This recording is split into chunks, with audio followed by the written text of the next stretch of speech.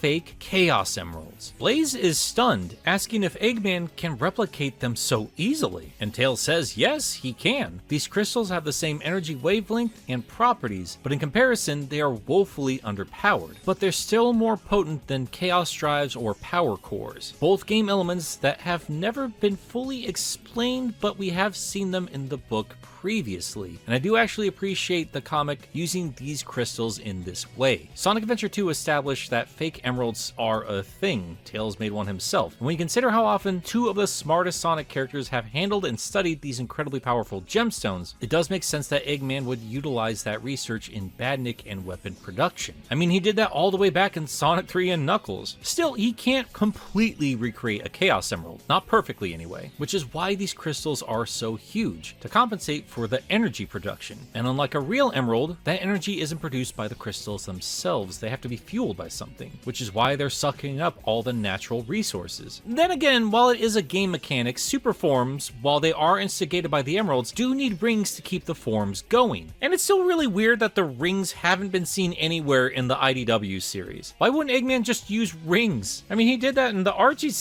never mind, forget it. Maybe the rings are a part of the natural resources getting sucked up. It's just strange that we have not seen them anywhere in the IDW series. That aside, I do love how quickly they establish how these characters handle situations. Sonic streamlines the explanation to simply, big crystals bad, so destroy them and you take out the problem. So he and Silver get ready to wreck them, only to be stopped by Blaze and Tails. The Fox says that would be a bad idea. These crystals are trying to replicate Chaos Emerald energy after all. Destroying one could lead to catastrophic results. Tails says that it would blow up plenty of the city, sure, but the heroes would be blown up in the process, and the city would just eat up more resources to rebuild itself. Each crystal powers a portion of the Eggperial City, but they are all connected and controlled from that central tower that I keep mentioning. The best bet is taking that out before doing anything else, and, as Tails points out, it's also the best bet for Tails to reverse engineer the portal tech to save the diamond cutters. And I love the sass that Silver gives Sonic about needing a delicate touch, right after he himself was ready to go in with the destroy everything idea. As they rush off towards the tower, Sonic does take a moment to reflect on what Lanolin had said, agreeing with her about the importance of teamwork. But that thought is interrupted by an explosion. Sonic tells Amy, Blaze, and Silver to keep heading towards the tower while he and Tails go check out said explosion. The two fly off, noticing a bunch of wrecked badniks, and Sonic asks if Jewel had sent any other reinforcements, but Tails isn't aware of any, and the two look down to see Omega, Rouge, and Shadow demolishing a horde of badniks. Team Dark has finally returned to the series, and that is where issue 58 ends.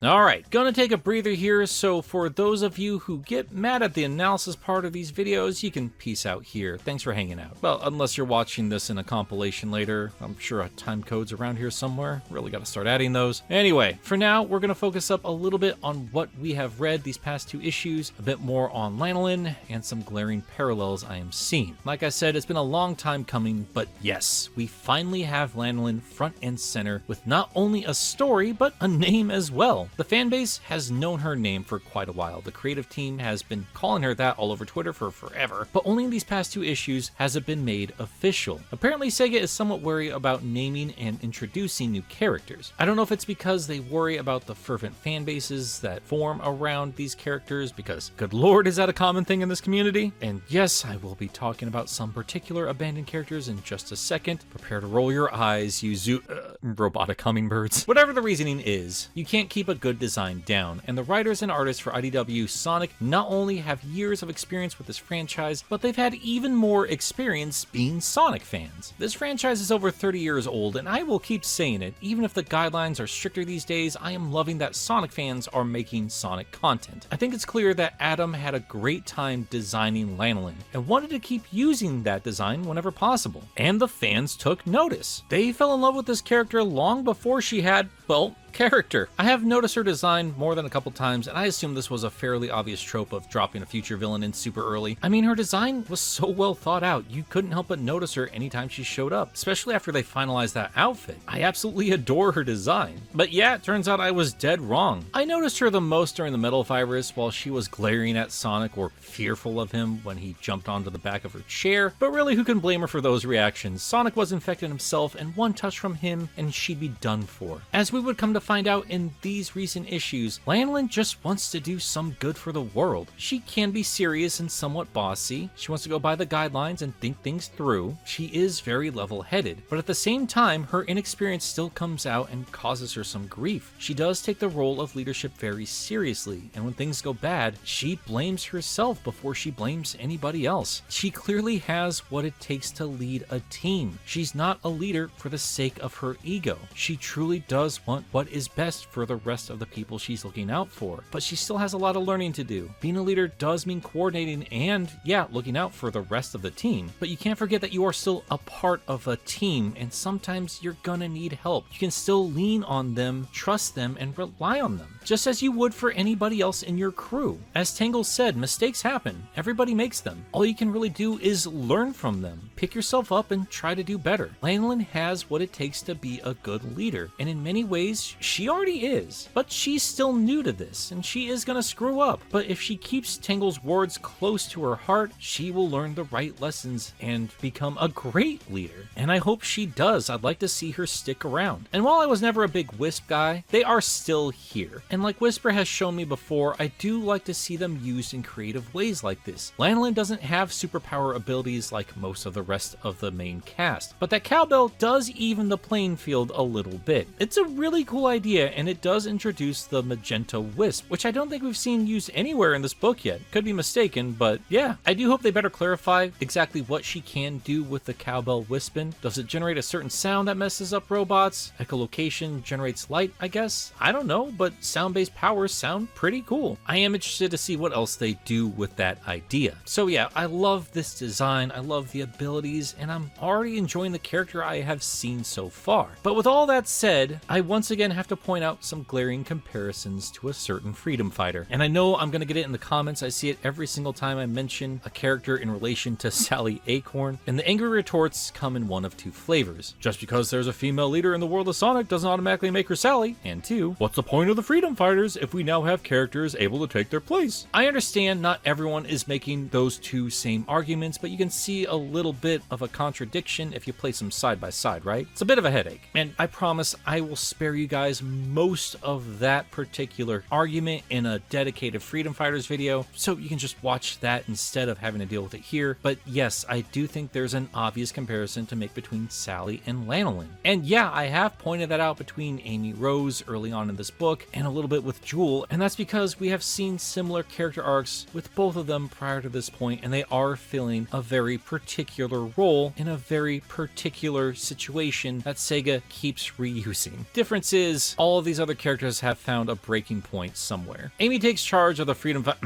the Resistance and says, "Ugh, I can't do it." Then Jewel takes charge of the Restoration and says, "Ugh, I can't do it." Then Lanolin takes charge of the Diamond Cutters and says, "Oh gosh, I can't do this. I'm not cut out for this." And let's be completely completely fair. Each of these characters are their own characters in their own right. They have left their mark and found their place in the story, and I'm sure Lanolin will do the same. Amy transformed the Resistance into the Restoration, which is more focused on helping rebuild the world instead of taking it back. Jewel is well organized and well suited to the behind-the-scenes bookkeeping and taskmastering, and again, we've only had a couple of issues with Lanolin being front and center, and I'm sure she's going to prove herself leading a team capable on the field. I don't need to explain that Amy is her own character and has been separate from Sally since forever. Jewel had a couple of tiny parallels in terms of a job here or there, but personality-wise, she is completely different from Sally. But Lanolin, this story feels like a more direct attempt at actually filling the gap that Sally has left in terms of Western Sonic storytelling. And yeah, I do think it's an actual attempt. I have listened to plenty of Bumblecasts where plenty of fans are bothering Ian about the Freedom Fighters and their inclusion, and he has pointed out that he doesn't like bringing in characters just for them to be redundant. And while people have pointed out before, yeah, there are characters that can do the jobs of certain Freedom Fighters, people still have a hard time filling in the role of Sally. And when you have Sonic and Pal sneaking into a giant Robotnik-run city, only to have Sonic debate with the field leader on how they handle the situation, that is classic Sonic Sat AM banter. That was the Sonic-Sally dynamic of that show. And I'm not saying that's a bad thing, but I am saying the comparison is more than fair. At least it's a far more fair comparison than saying Tangle and Sally are similar because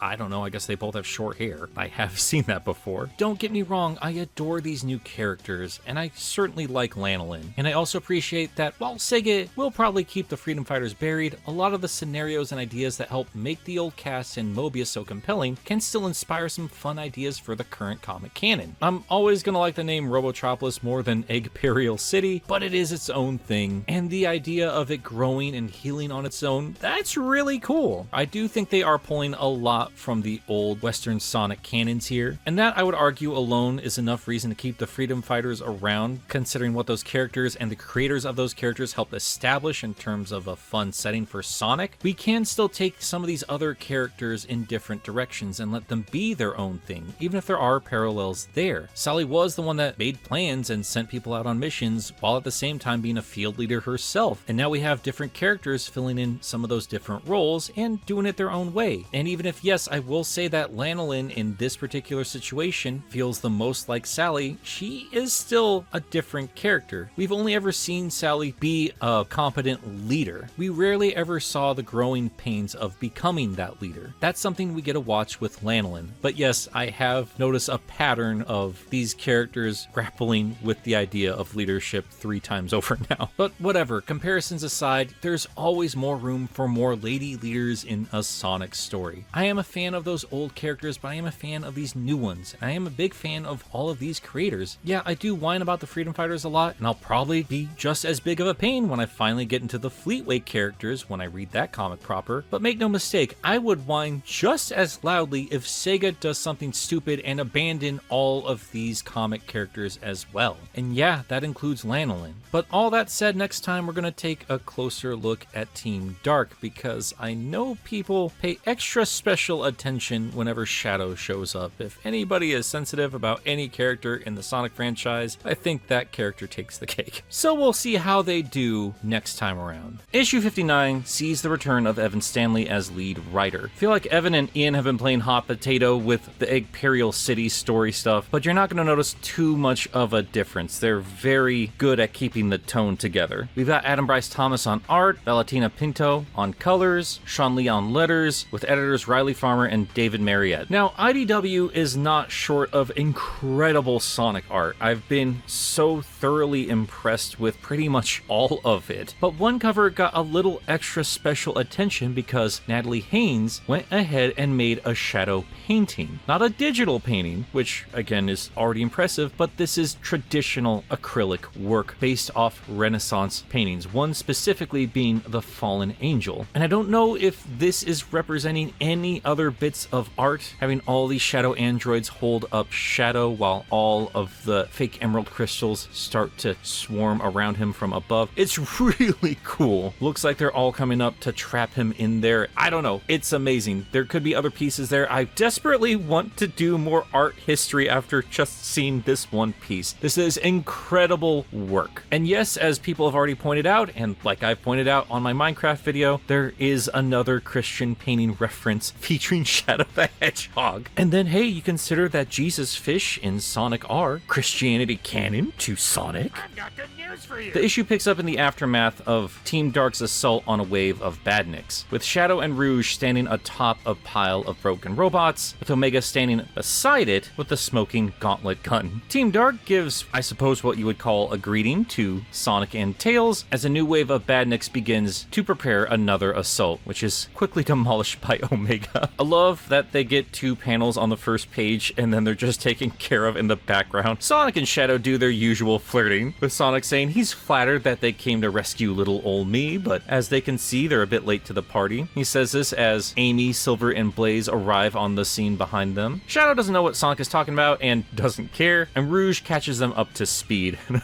I love this picture of her arm around the hedgehog. Twitter lost their minds a little bit at this. Turns out she called Shadow and Omega to see what they could do about this big, brand new, problematic city, which Omega was fine with because the more that Eggman concentrates his forces, that gives him more robots to destroy. Adam does so much storytelling with his artwork as we see Amy jump between Sonic and Rouge, shoving the hedgehog aside and leering at the bat. She does know the bat. She is a good person, but she is always looking out for number 1, saying that's awfully altruistic for Rouge. And Rouge just smirks, saying, yeah, it is, isn't it? And if she just so happens to find anything interesting in Eggman's vaults, she intends to reward her good behavior handsomely. But for whatever reason, Team Dark is there. Silver and Tails are just happy to have reinforcements. They can all team up together to take down Eggman. But Shadow isn't even a part of the conversation. He's been walking away for a minute now. And Rouge says no hard feelings, but the rest of the heroes would just slow them down. But Omega says he will attempt not to hit any of them in his crossfire. So hey, at least he's growing a little bit more polite from previous interactions. Sonic sneers, but I think he's only sneering at Rouge because he doesn't like being inferred as slow. But before the two groups can part ways, Eggman's voice rings out over the loudspeaker from his central tower. And it's been a while since we had a proper, big, grandiose introduction to one of his evil creations. And he tells us what we already know. This is his city of tomorrow, a self-replicating, self-repairing metropolis unlike anything the world has ever seen. And he goads everyone to go ahead and try to destroy the city. For every building they level, a dozen more will rise to take its place. And of course, he says that this is a special occasion, so it calls for a surprise. Something he's been holding on to for quite a while. And we get some of those giant fish badniks opening up their ports to reveal shadow androids. We have seen them in the comics before, but they were not multicolored like this. It's really cool to see them again. And I do love the extra touch of the multiplayer colors. Not only is it a fun callback, but this does also help differentiate them on the battlefield. And I also think it helps solidify that Shadow the Hedgehog is the only Shadow the Hedgehog. That was a whole thing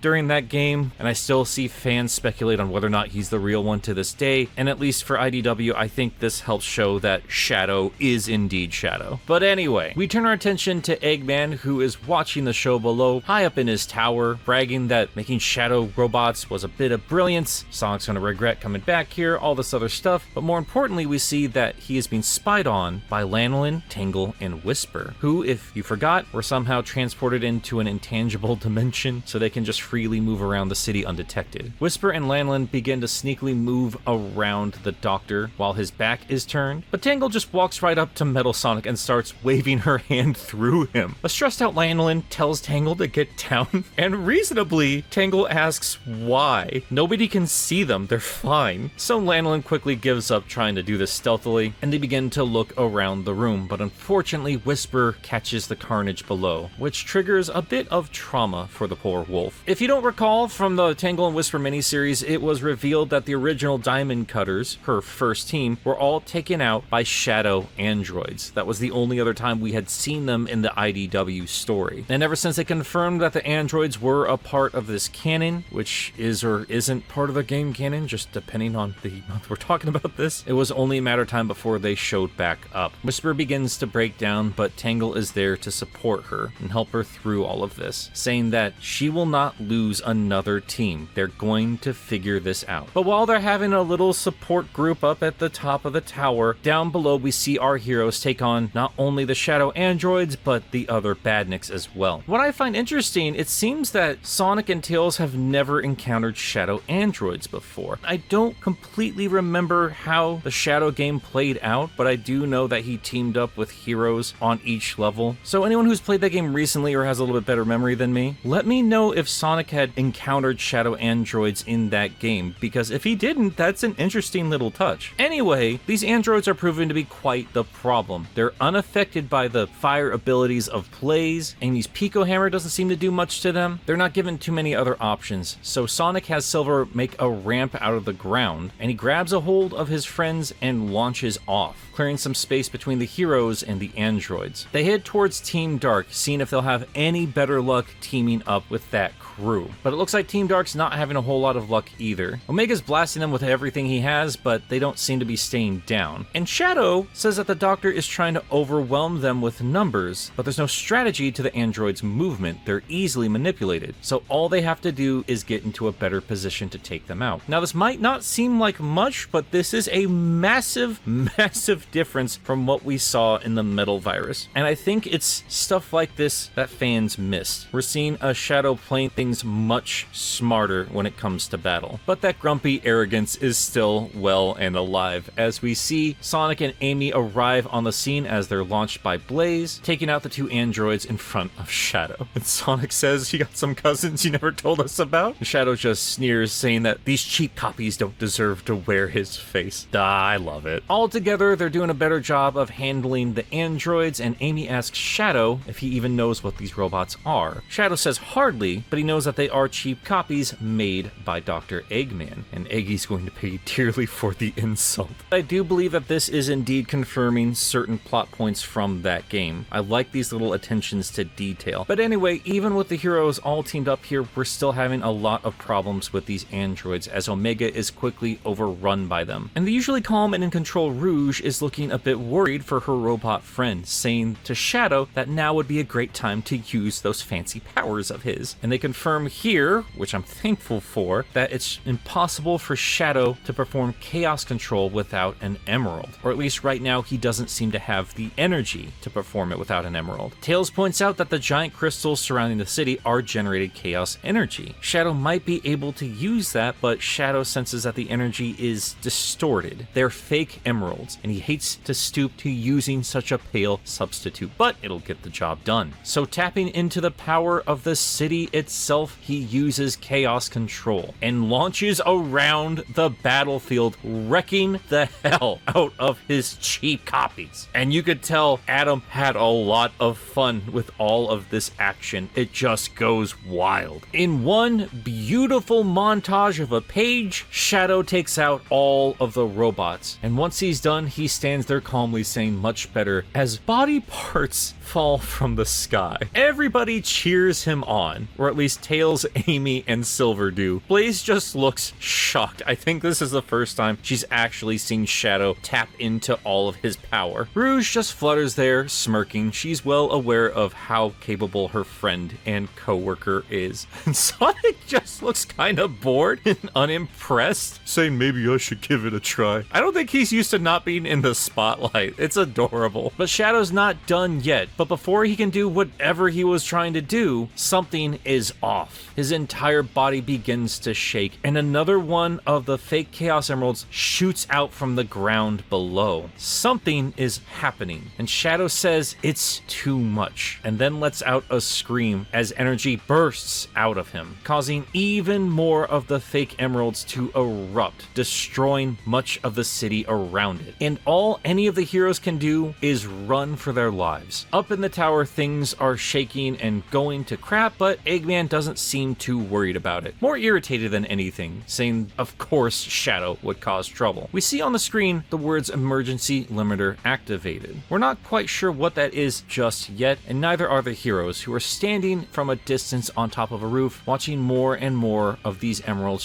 shoot out from the ground below, but it looks like they're finally calming down. Amy asks what the heck that was, and Tails says it was some sort of runaway feedback loop, but he's not sure if that was a security measure or a design flaw. And Sonic turns his head towards Rouge, saying that they're tough. Maybe the toughest. I do love the little details here. I'm not sure just how much any of these characters are allowed to emote, but that does feel very in line for Rouge. Does give some layer to her character. She's not just one thing, but it's still very important for her to remain composed, and she's doing her very best to be just that. And it's so subtly shown off in these little touches of the script and of course the art. There's a little white line in her eyeball, and I wonder if that's supposed to represent watering eyes and tears that she's trying to suppress. It's very subtle. I just love it. And we have Blaze and Silver backing up the positivity, saying that they're going to figure a way to save them. And Rouge just smirks, saying the way you stay so chipper is truly a wonder, Blue. And Sonic just smirks, saying, I'm just looking forward to seeing the look on Shadow's face when we rescue his sorry butt. We turn our attention back to the central tower, where it seems the emergency backup power has booted the lights and computer systems back up. Eggy says the power's been restored, the Ignite towers are rebooting, and the Undercity security only had a momentary outage. But he's frustrated because he can't get a single badnik to confirm the location of Sonic and pals. They will explain exactly what happened and how Eggman managed to stop his city from falling apart in the next issue, but with the limited knowledge they have on hand, Lanolin comes up with a plan, saying that power surge nearly crippled the entire city, and if they could somehow trigger another one, a bigger one, and somehow stop Eggy from throttling it, that would take out the Eggperial City. But before they can figure out how to exactly do all of that, something begins happening to the three ladies, reappearing right in front of Dr. Eggman. Eggy remains unfazed and looks a little terrifying, saying, I've seen you two before, and it looks like you ran into my spatial displacement trap, enjoying the time left helpless and invisible, hey? So we do get a name for whatever that flying portal was. And being a good classic villain that he is, Eggman explains that those spatial traps were just early models. But not to worry, because he has the latest, greatest versions right here, as the strange multi-sided die just appears out of nowhere, and then opens up, revealing a green portal inside. And Eggman says a trip through one of these should scatter your atoms into oblivion. Whisper tries to get a shot off with her Wispin, but Eggman just chuckles, saying, my traps separated you and your precious Wispin from normal space. You can't touch me, as we see a shot just go right through him. As one of the new traps powers up with its plates surrounding Whisper and dispersing her into a portal. Tangle attempts to run towards her aid, but to no avail, and nearly gets caught in a trap herself until she's shoved out of the way by Lanolin, who instead gets caught in the spatial trap. Turning towards Tangle, saying, find the others, tell them what to do, before her atoms too are scattered across space. Now by herself and backed into a corner, the portal plates begin to move on to Tangle, but as she tries to lean up against the window, she notices that she passes right through. As Whisper had just confirmed, they are indeed visible, but they're still intangible. So with nowhere else to go, Tangle leaps through the window, plummeting towards the city below. And that is where issue 59 ends. Now, there was a lot of conversation surrounding this issue leading up to its release and then when it did come out. Largely because of Shadow the Hedgehog. Anytime he shows up anywhere, you better believe you're going to have a large section of the Sonic fanbase talking about it. He's an incredibly important character to fans of the adventure games, and they take his characterization very, very seriously. Last time we had a big chunky talk about him, it was during the Metal Virus arc, where we saw him getting himself taken out fairly quickly, which didn't sit right for a lot of people. He did show back up not too long after that during the Chow Race storyline, where it looked like they were starting to get him back on track, and I think here we finally see a Shadow that is a little bit more familiar to that part of the fan base. I don't know if he's still considered a bit too grumpy to some fans. I don't really care. Like I've said 1,000 times, I like a bit of edge to the Edgehog. I like a bit of aggression and arrogance. He did find the Shadow androids incredibly offensive, but he did keep a cool head through all of this, working with his team and trying to figure out the best strategy to take these suckers down, and was still open to suggestion from Tails when he recommended using the giant fake emeralds. I think in previous iterations of the character, we might have seen him just scoff at the idea and just charge in and get himself really hurt. And yeah, I can understand how fans would feel that's just a cheap cop-out. I think everybody understands that Shadow is overpowered, but if Sega is going to limit how often you can use him, or if the storytellers need to limit him because, again, he's way too powerful and you need to remove him from the board, then at least do it with a bit of grace and creativity. It's incredibly frustrating watching a character act out of character for the sake of the plot. And again, while I do feel this Shadow is still very much the same character we have seen throughout the entire run of IDW, I do think these little appearances of him since the metal virus has shown a bit of growth, so that doesn't betray those stories. And now in the Eggperial City story, we see something far more acceptable. I thought this was really cool. It finally allowed him to flex his awesome powers. It showed a much more interesting dynamic between him and all of these other characters, and it also showed Team Dark actually being on the same page. It's nice to see that at least Rouge deeply loves these guys, and I think just seeing not only the Shadow androids but multiplayer colors on the Shadow androids show that there is a deep love for that particular part of the franchise, something that a lot of people consider to be the absolute worst Sonic has ever been. There's still potential for great stories and great characters, and I'm happy to see them utilize it here. And yeah, I imagine a lot of fans are still frustrated that we only got a brief glimpse of Shadow. I still think they made great use of the little time he had on the stage, and don't worry because we will see him do something else really cool before the end of this story. We pick back up with Tangle falling from the central command tower. She's panicking because she's got nothing to grab, but that's okay because she just falls through the ground, because I guess she forgot she was intangible. But that doesn't mean she's out of danger, as Metal Sonic lands right next to her with the portal plates that can disperse her atoms. So while Metal can't do anything to her directly, he can send them after her, and he does just that. Thankfully, Tangle is able to escape because, again, she can just slip through anything. So once Metal clears out, she pops back up into the city. She knows she has to tell Sonic and the others what just happened, but then starts thinking about Lanolin and Whisper, because they would know what to do, but unfortunately, they're no longer around. She's not even sure she can save them at this point, but she doesn't have time to think about it. She has to keep moving forward. So she uses her best instincts and decides to follow the plumes of smoke. That's as good of a lead as any. But as we see in this final frame of the page, Metal Sonic will be following close behind her. We turn our attention to Sonic, Tails, Silver, Amy, Blaze, and Rouge, with Amy and Silver gathered around Tails' Miles Electric, looking at a general map of the city and coming up with a plan. Not much is actually being said here, it's just a chance to really show off all the different personalities. Silver's confident they can win as long as they work together. Blaze tells them not to be rash. Rouge is focused on rescuing Shadow and Omega, and I love that. Tails is calculating the odds. Long and short of it, Silver agrees with his friends, saying it does make sense not to rush things. And Amy says it's always best when cooler heads prevail, just as Tangle pops up through the ground and through the Miles Electric, scaring the living crap out of everybody, and Amy reacts by slamming the Pico Hammer down over the Miles Electric. That was a cute little joke. I enjoyed that. Tails is devastated as he uses that stupid thing all the time, and now it's crushed to rubble. Also want to point out that if Tangle was tangible, she would have been crushed at that point, but whatever. Everybody's quite shocked at her semi-solid state, and Sonic quickly deduces that the portal trap they ran into at the beginning of this adventure is what caused this peculiar state she is currently in. But before they can do anything else, the portal trap returns and tries to trap Sonic. Metal Sonic has arrived on the scene. Of course, Sonic dodges without any kind of effort, and a fight breaks out between the two hedgehogs. But as they fight, the portal trap begins to hover around Silver, who is rescued at the last minute by Blaze. Recognizing that green light, Sonic realizes this is the same type of trap that took the Diamond Cutters. And thanks to Silver's power, they're quickly taken out of commission as he uses his telekinesis to crush the plates. Sonic and Silver get ready to fight Metal, but Amy is at her limit. They've got a ton of problems and they have no time, and she's just not in the mood. So she takes her Pico Hammer down once again and takes out the building they are standing on, or at least the roof, which crumbles under Metal Sonic's feet and traps him under debris. She's come quite a long way from being kidnapped by that same robot. Good for her. With Metal Metal out of the way, Tangle can pass on the information she and the other Diamond Colors got from the central tower. But first, she wants to know where Shadow ended up. As we turn the page, it looks like the group has split up, as we follow Blaze, Silver, and Rouge on the ruined city streets below, as they've now been covered in the giant fake emeralds, creating something of an underground wreck. It's kind of cool. Blaze tells them to keep their guard up just in case any more of those androids are still lurking around, and one takes a swipe at Rouge, so it looks like there might still be some functioning, but fortunately, they come across Omega, who is pinned under a bunch of debris, but thankfully he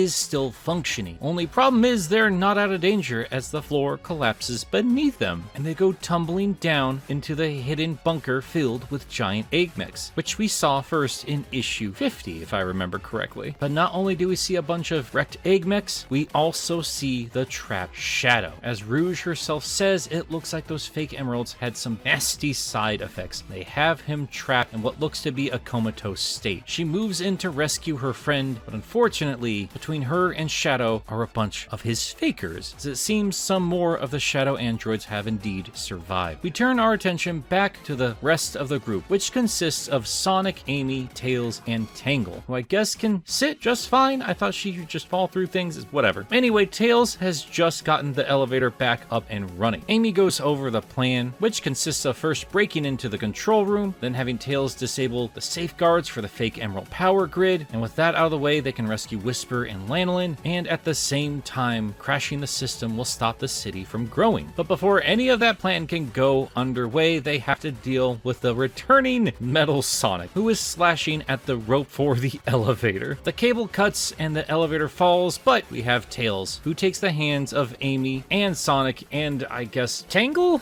as well? I suppose she is tangible again, at least for this page. She's holding on to Sonic, and she's fighting back against Metal, wrapping him up in her tail to let Sonic escape. But they spent so much time establishing that she's intangible, and that comes back into play, so unless I'm told otherwise, I think this was a bit of an error. Anyway, we turn our attention back to Omega, Blaze, Rouge, and Silver as they do their best to fight off the Shadow androids. They're doing their best to make an opening to get to Shadow, who is still surrounded by the giant emeralds. But unfortunately, it is overpowering, knocking the heroes back. They can't even get close. But Silver, with all of his abilities, does his best to push back. He does get zapped as he makes contact, so instead he uses his telekinesis to try and move pieces of the rock away to get to Shadow. But it's growing faster than he can tear it apart. He's beginning to doubt his abilities, but with a determined nod and a bit of support by Blaze, Silver doubles down on his effort to save Shadow, moving off even more pieces of the rock. We then turn our attention to the central tower where Eggman is gloating, noticing all the disturbances from below the city. Eggy says that must be Shadow. His chaos controls made the fake emeralds unstable. He says, keep it up. The more they try to use his emeralds, the bigger they will get, and that will just provide more power to his city. Orbot points out just how dangerous that can be to the city's infrastructure, but Eggman, being Eggman, waves off the worries, saying that's what the safeguards are for. Even if the emerald's power overloads, he can just reboot the system again. But in the middle of his gloating, Sonic, Tails, Amy, and Tangle, who is still wrapped around Metal Sonic, even though she's supposed to be intangible, show up on the scene. Amy and Tails knock him off his throne, and Tails immediately gets to work on the computer. Tangle pops off of Metal, so I guess she's become intangible again. They're not really conveying this particular idea very well, but whatever. Sonic and Metal Sonic begin to fight, and I do love the bit of sass from Sonic, dodging all of Metal's attack, saying he wants to fight, not play patty cake. With the baddies handled, it looks like the heroes have everything under control, but leave it to Eggman to pull out his Glock and shoot Amy's useless hammer out of her hand. This distracts Sonic, who gets socked in the face by Metal, leaving only Tails up.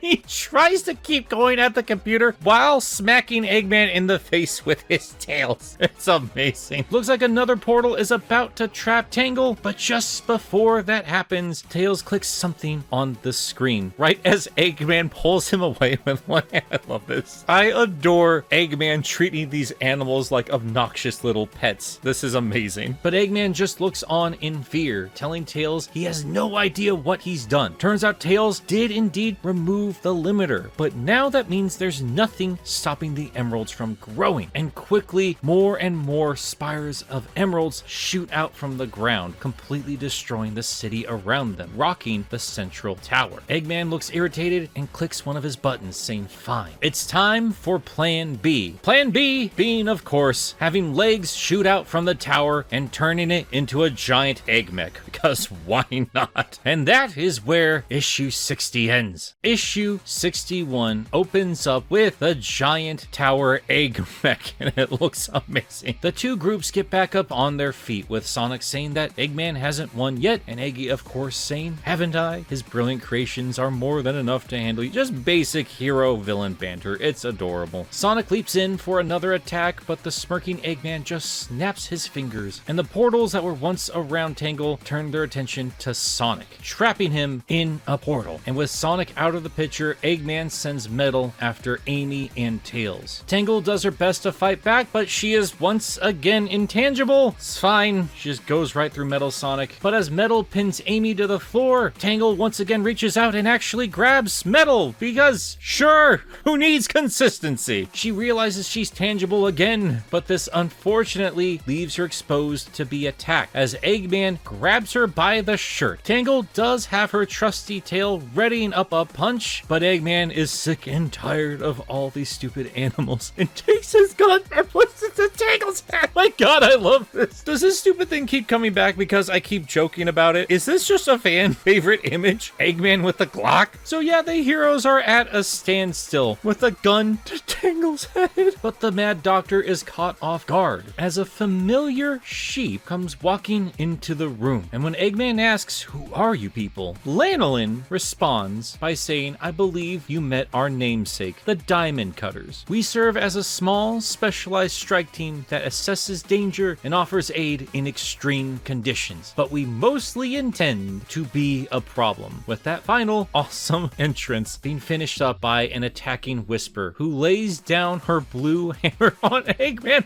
who sends him spiraling. Oh, it's great. Yeah, it looks like Lanolin and Whisper are just fine, but before we can figure out how that happened, we turn our attention back to the rescue efforts for Shadow. Omega, Blaze, and Rouge can only stand aside as Silver does his best to remove more and more of the fake emeralds from the trapped Shadow. But as he's doing his best to remove them, we can see that more of the emeralds are surrounding Silver himself. Both the hedgehogs are now entombed, but Shadow finally, wearily says, get away. He's finally regained consciousness. He tells Silver that there's so much energy building, it's like noise in his head. His effort is of no use. His way of saying, go save yourself, and of course, an adorable little reference to Sonic 06, and Silver responds, as he should, getting irritated and repeating, no use? No use? He does love saying that quite a bit. He redoubles his efforts. He says that he's not giving up that easily, and neither is Shadow. He is the ultimate life form, after all. He's not gonna let an overgrown rock tell him what to do. And with that, Silver finally clears the emeralds surrounding Shadow, who picks himself back up and says with a smirk, you're right, I am the ultimate. We turn our attention back to that central tower, where Tails quickly explains why the heroes are suddenly back. It seems the trap partially displaced their bodies, but with the city's computer systems offline, they're all shifted back to normal. As Lanolin says, they're back now, that's what matters. And she actually takes her bell off and it forms a handle, and she sends a shockwave out across the floor. Eggman finally is starting to panic, saying this is impossible, his city is perfect, and he sends Metal out to attack the heroes. But he's interrupted by the returning Sonic, because yes, if the Diamond Cutters could return after the city systems were offline, so too did Sonic, who boots Metal out of the window. With the opening, the Diamond Cutters make their leave, and I love this, and I know other people have pointed this out, but this is almost like a Sonic Heroes group with these three. It's adorable. Hope we get some mods. Sonic looks down at Eggman's gun and crushes it under his sneaker. I guess it was about time to get that out of the picture. Eggman gets up fuming, and Sonic says he's taken it too far, and he knows what Sonic is going to do next. attacks. Eggman can only look on, letting out an irritated noise as Sonic leaps out after the diamond cutters. He grabs a hold of Amy's hand, who is being held aloft by Tails, who asks where to now because there's nowhere to land. Just then, the largest of the emerald spires shoots out from the ground, rivaling the size of the central tower mech. And atop it is Rouge, Omega, Blaze, Silver, and in command of that tower is none other than Shadow. And now that the security system and the dimensional traps prove to be useless, Eggman resorts to what he knows best, a good old-fashioned robot attack, as he takes command of the mech directly. Metal Sonic, who is clinging to the side of a building after being knocked out, kicks off a little turtleoid, oh no, you sweet little thing, and then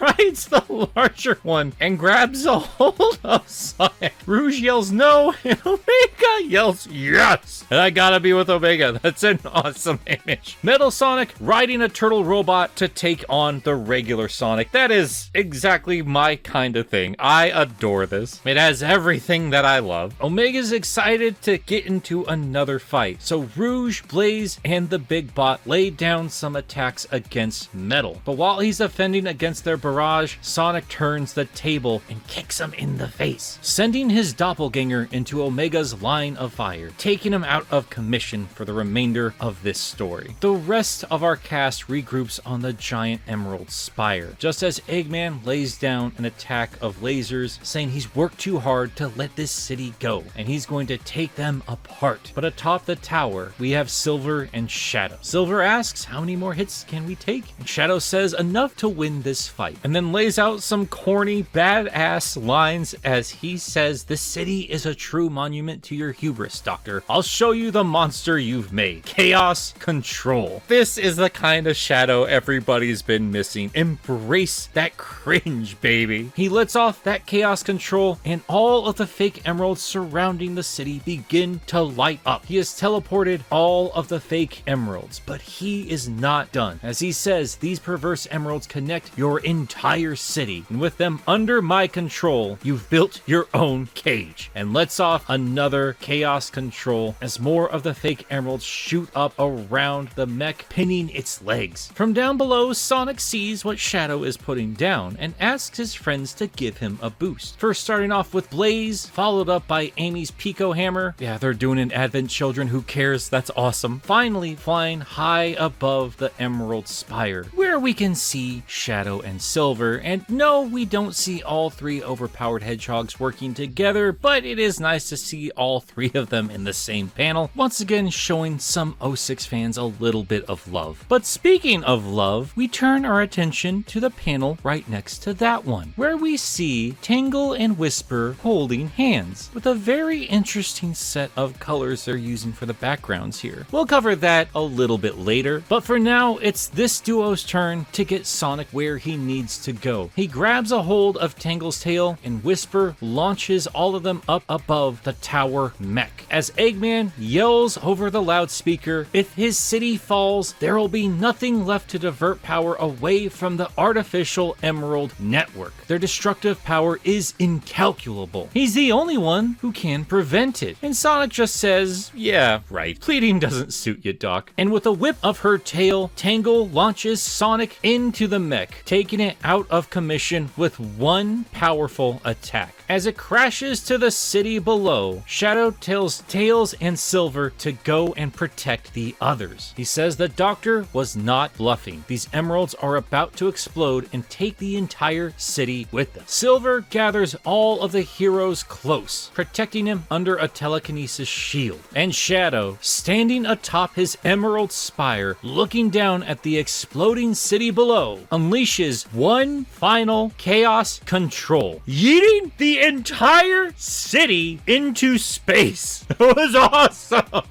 As we can see, the fake emeralds that remain begin to wither away into dust as we see multicolored explosions go off in the skies above. The Eggperial City is once and for all destroyed. Later on, we see all of our heroes relaxing at a picnic, with Tails and Belle, who we haven't seen in a while, looking over a reconstructed Wispin for Whisper. And Sonic, laying in the grass, just looks on peacefully. Amy and Jewel bring out a cute little pink cake, and Rouge says it almost looks too pretty to eat And I love Amy here saying, well, you better eat some because I worked hard on this. And quickly sees that Rouge is holding something she should not have. Turns out it's an echidna artifact, something that Rouge found in Eggman's trophy room. And Amy scolds her, telling her to hand it over as the pink hedgehog will personally bring it back to Knuckles herself, which Rouge begrudgingly agrees to. And I love that the artifact looks like something out of Sonic Adventure, not just in design, but how angular it is. It looks low poly. I